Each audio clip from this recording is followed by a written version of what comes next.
Welcome to প্যান্ডি। প্যান্ডিতে সবাইকে স্বাগত। Now, what is balance of power? Balance of power হচ্ছে যে একটা ইন্টারন্যাশনাল সিস্টেমের মধ্যে একটা পার্টিকুলার স্টেট যাতে পুরো ওয়ার্ল্ডকে ডমিনেট না করতে পারে। Okay, so it is a mechanism which operates to prevent the domination of any one state in the international system. So that is balance of power. তো এবার এই ব্যালেন্স অফ পাওয়ার আমাদের international relations বা যারা political science পড়ো তাদের মধ্যে একটা খুব ইম্পর্ট্যান্ট টপিক। কিন্তু এই ব্যালেন্স অফ পাওয়ারের নিয়ে একটা বড় লেকচার তৈরি করা যায়, কিন্তু আমি এটাকে আজকে যতটা ছোট সম্ভব ততটা ছোট হিসেবেই রাখবো। এরপরে যদি কারোর কোনো ডিটেল দরকার পড়ে তারা সেটা কমেন্ট করে জানাবে, আমি তার উপর ডিটেল লেকচার নিয়ে আসবো। ওকে, সো লেটস স্টার্ট। আচ্ছা, এর মধ্যে আমাদের একটা কনসেপ্ট জানতে হবে যেটাকে বলা হয় কনসেপ্ট অফ পোলারিটি। আমরা জেনারেলি এটাকে তিন ভাগে ভাগ করি। একটা হচ্ছে ইউনিপোলার, একটা বাইপোলার, একটা মাল্টিপোলার। ইউনিপোলার মানে একটা পার্টিকুলার কান্ট্রি যার এন্টায়ার হেজেমনিটা ইন্টারন্যাশনাল সিস্টেমে আছে। বাইপোলার মানে দুটো কান্ট্রি, আমরা একসময় দেখেছি যে ইউএসএসআর, আমি ঘটনাগুলো বলবো। মাল্টিপোলার মানে আর more than two countries who dominate in the international system. এবারে এই ব্যালেন্স অফ পাওয়ারের এই কারণটা কিভাবে এসছে, কেন আমাদের আজকে গ্লোবাল সিস্টেমের মধ্যে এই ব্যালেন্স অফ পাওয়ারটা হয়ে আছে, সেটার জন্য আমাদের বেশ কিছু কারণ জানতে হবে। প্রথমত হচ্ছে একটা স্টেট হতে পারে স্ট্রং, একটা স্টেট হতে পারে উইক। এবার এই কম্প্যারিজনটা কিভাবে হবে দুটো স্টেটের মধ্যে? যদি স্টেট 1 হয়, স্টেট 2 হয়। আচ্ছা, এখানে স্টেট মানে কিন্তু দেশ। তো একটা পার্টিকুলার নেশন সে তার মিলিটারিটাকে স্ট্রং করলো, তো তার যে এনিমি কান্ট্রি তার কাছে সেই নেশনটা স্ট্রং হলো পার্টিকুলারলি। বোঝা গেল? এটা হচ্ছে কম্প্যারিজন। তো সে যদি মিলিটারিতে বেশি এক্সপেন্ডিচার করে সে একটা পার্টিকুলার কান্ট্রির থেকে স্ট্রং হলো। এবার তাহলে how will this country defend itself? এই দেশটা তখন স্টেট 2 তখন কি করবে? সে তখন আরেকটা মেজর পাওয়ারের সাথে নিজেকে অ্যালাই করবে, যাতে এই স্টেট যদি অ্যাটাক করে, স্টেট 1 যদি অ্যাটাক করে তাহলে স্টেট 2কে বাঁচানোর জন্য স্টেট 3 আসবে। তো এইভাবে ব্যালেন্স অফ পাওয়ার মেনটেন থাকে একটা পার্টিকুলার ইন্টারন্যাশনাল সিস্টেমে। আবার এটাও হতে পারে যদি স্টেট 1 মিলিটারিকে স্ট্রং করে, স্টেট 2 সেটাকে ডিফেন্ড করার জন্য সে তার মিলিটারিকে স্ট্রং করতে পারে। কিন্তু মিলিটারিকে স্ট্রং তো এমনি করা যায় না, মিলিটারিকে স্ট্রং করার জন্য সবথেকে বেশি যে জিনিসটা দরকার পড়ে সেটা হচ্ছে পয়সা, দ্যাট মিনস ইকোনমিক রিসোর্সেস।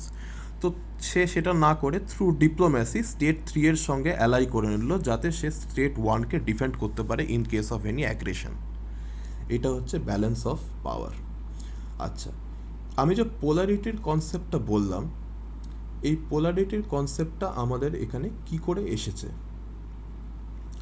তো যখন ফার্স্ট ওয়ার্ল্ড ওয়ার হয়, ওয়ার্ল্ড ওয়ার 1, আমি যদি তোমরা চাও আমি পরবর্তী সময় ওয়ার্ল্ড ওয়ার 1-এর ওপর একটা ভিডিও নিয়ে আসবো। আচ্ছা, যখন ফার্স্ট ওয়ার্ল্ড ওয়ার হয়, ফার্স্ট ওয়ার্ল্ড ওয়ারের সময় কী ছিল? ট্রিপল আনটান্ট আমরা যেটা জানতাম।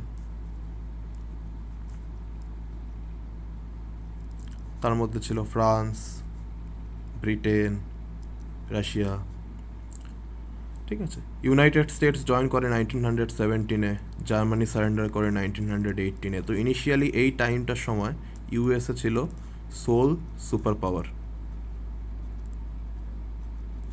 তখনও ওয়ার্ল্ড ছিল ইউনিপোলার বলা যেতে পারে। ওয়ার্ল্ড ওয়ার 2-এর পর যখন কোল্ড ওয়ার স্টার্ট হয়, তখন আমরা দেখতে পাই রাইজ অফ ইউএসএসআর বা Soviet union, union of Soviet socialist republics, USSR.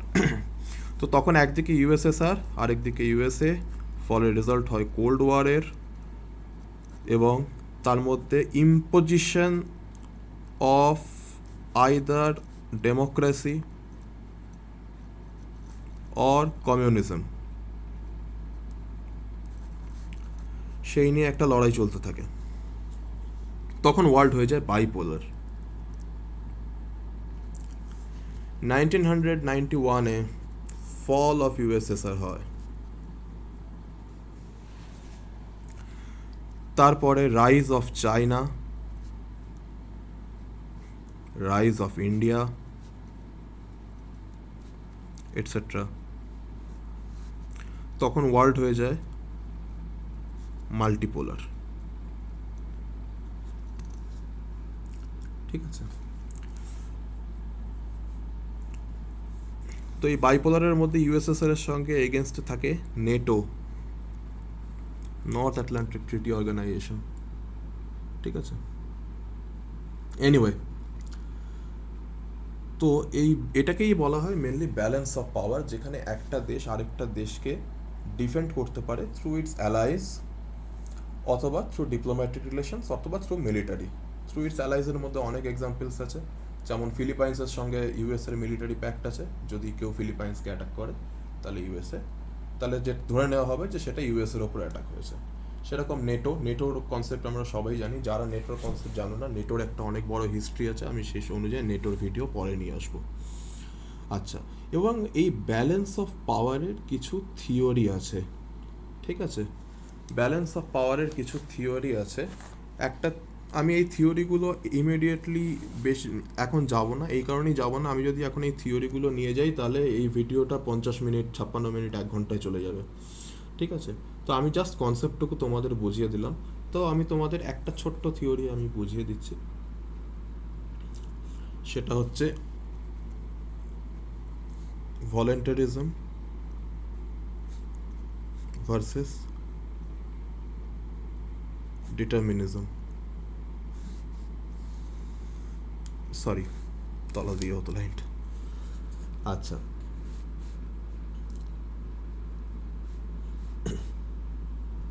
তো ভলেন্টারিজম বলছে, ভলেন্টারিজমের কনসেপ্টটা হচ্ছে হেনরি কিসিঙ্গারের।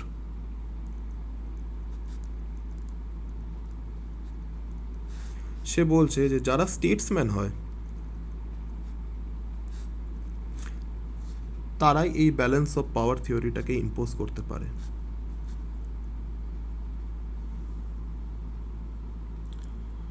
মানে তাদের ফরেন পলিসি ক্রিয়েশন অথবা কনস্ট্রাকশন যে স্টেটসম্যানরা করে, তার জন্যই ব্যালেন্স অফ পাওয়ার থিওরি বা ব্যালেন্স অফ পাওয়ারের সৃষ্টি হয়। কিন্তু ডিটারমিনিজমের কনসেপ্টটা একটু আলাদা। ডিটারমিনিজমের কনসেপ্টটা দিয়েছিল কেনেথ ওয়াল্টস। ডিটারমিনিজম বলা হয় যে কিছু সিরিজ অফ ইভেন্টস আছে, তার জন্যই আমরা এই ব্যালেন্স অফ পাওয়ার থিওরিটাকে ইম্পোজ করতে পারি, আর এটা স্টেটসম্যান বা কোনো ফরেন পলিসির দ্বারা ইম্পোজ হয় না। এবার এই ভলেন্টারিজম এবং ডিটারমিনিজম দুটোরই ক্রিটিসিজম আছে। যদি আমরা ওয়ার্ল্ড ওয়ার 1, ওয়ার্ল্ড ওয়ার 2 দেখি, তাহলে এটা একটা সিরিজ অফ ইভেন্টস যেটাকে আমরা ডিটারমিনিজমের মধ্যে রাখতে পারবো। এবং তখন ওয়ার্ল্ড ওয়ার 1-এর পর ওয়ার্ল্ড ইউনিপোলার হয়েছিল। তারপরে আমরা রাইজ অফ জার্মানি দেখতে পাই, যেখানে অ্যাডলফ হিটলারের সময় জার্মানি প্রচণ্ড স্ট্রং হয়েছিল। এবং ওয়ার্ল্ড ওয়ার 2 হলো যখন ইনভেশন অফ রাইনল্যান্ড এবং জার্মানি যখন পোল্যান্ডকে অ্যাটাক করলো। তারপরে ওয়ার্ল্ড ওয়ার 2 শেষ হওয়ার পর একটা কোল্ড ওয়ার শুরু হলো, যেখানে দুটো দেশ রাইজ হলো, ইউএসএসআর এবং ইউএসএ, যেখানে কমিউনিজম আর ডেমোক্রেসিকে ইম্পোজ করার জন্য তাদের মধ্যে একটা ফাইট চলতে লাগলো। এবং সেই ফাইটটা কোল্ড ওয়ার একটা বড় টপিক, আমি কোল্ড ওয়ার নিয়েও পরে ভিডিও নিয়ে আসবো। এনিওয়ে, তো এইটা একটা ডিটারমিনিজমের কনসেপ্ট। ভলেন্টারিজমের কনসেপ্টটাকে ফেলে দেওয়া যায় না। দেখো, যদি তোমরা প্রেজেন্ট সিনারিও দেখতে চাও তাহলে Indian foreign policy is one of the strongest foreign policy. India তো এখনও নন অ্যালায়েন্স মুভমেন্টের মেম্বার, কিন্তু ইন্ডিয়ার সঙ্গে যদি তুমি অন্যান্য দেশের রিলেশন দেখো এক্সেপ্ট চায়না অ্যান্ড পাকিস্তান, সেটা মঙ্গোলিয়া হতে পারে, রাশিয়া হতে পারে, India has a complete sovereign and independent foreign policy, right?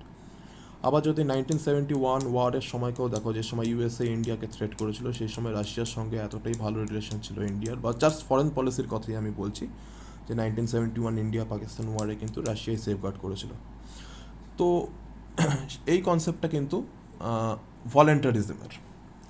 দেখো এছাড়া আরও কনসেপ্ট আছে, মর্গ্যানথয়ের কনসেপ্ট আছে, রুলস অফ ব্যালেন্স অফ পাওয়ার এর মধ্যেও পড়ে, ডিফিকাল্টিস কী কী হতে পারে মেনটেনিং ব্যালেন্স অফ পাওয়ার, কিন্তু আমি আপাতত এইগুলোতে যাব না, এগুলোতে গেলে ভিডিও অনেক বড় হয়ে যাবে, ঠিক আছে?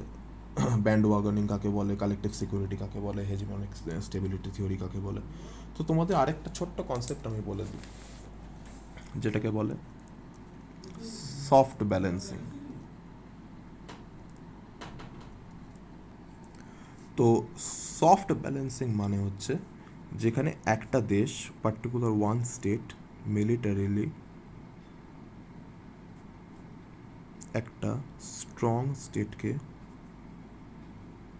চ্যালেঞ্জ করতে পারবে না,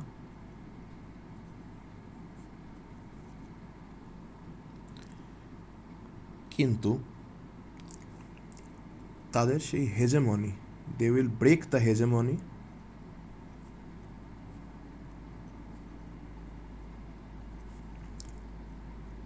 থ্রু ডিপ্লোম্যাটিক মিনস। এটাকে বলা হয় সফট ব্যালেন্সিং। তো যাই হোক, ওভারঅল ব্যালেন্স অফ পাওয়ার কাকে বলে এটা আশা করছি তোমাদের কাছে পরিষ্কার হলো। ব্যালেন্স অফ পাওয়ার খুব ইম্পর্ট্যান্ট একটা টপিক। ব্যালেন্স অফ পাওয়ারের অনেক ডিটেলস আছে, কারোর যদি সেটা দরকার পড়ে তোমরা কমেন্ট সেকশানে জানিও, আমি সেই সব টপিকের ওপর ভিডিও নিয়ে আসবো। তোমাদের যদি ভালো লেগে থাকে, just like, comment, share and subscribe to the channel. Thank you.